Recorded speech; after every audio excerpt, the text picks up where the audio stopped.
ఉగ్రత నుండి రక్షణ. హల్లెలూయా. దేని నుండి రక్షణ? ఉగ్రత నుండి రక్షణ. యేసు ప్రభువును హృదయంలో విశ్వసించి నోటితో ఒప్పుకొని నీళ్ళలో బాప్తిస్మ పొంది రక్షణ మొదటి దశలో అడుగుపెట్టిన ప్రతి మానవుడు రక్షణ రెండవ దశలో కూడా రక్షించబడాలి. రక్షించబడడానికి అనుదినము దేవుని వాక్యము చేత తన జీవితాన్ని సరి చేసుకుంటూ దేవుని లేఖనాలను గైకొని జీవించడం ద్వారా రాబోయే రెండవ దశలో రక్షణను పొందుటయే ఈ పరిశుద్ధ గ్రంథం యొక్క ఉద్దేశము. హల్లెలూయా, హల్లెలూయా.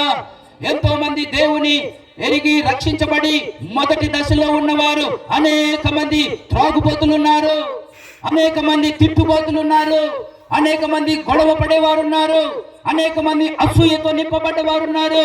కాబట్టి మొదటి దశలోనికి వచ్చిన తర్వాత, మొదటి దశలోనికి రాకముందు ఉన్నటువంటి గుణగణాలన్నీ ఆ నీటిలోనే విడిచిపెట్టాలి.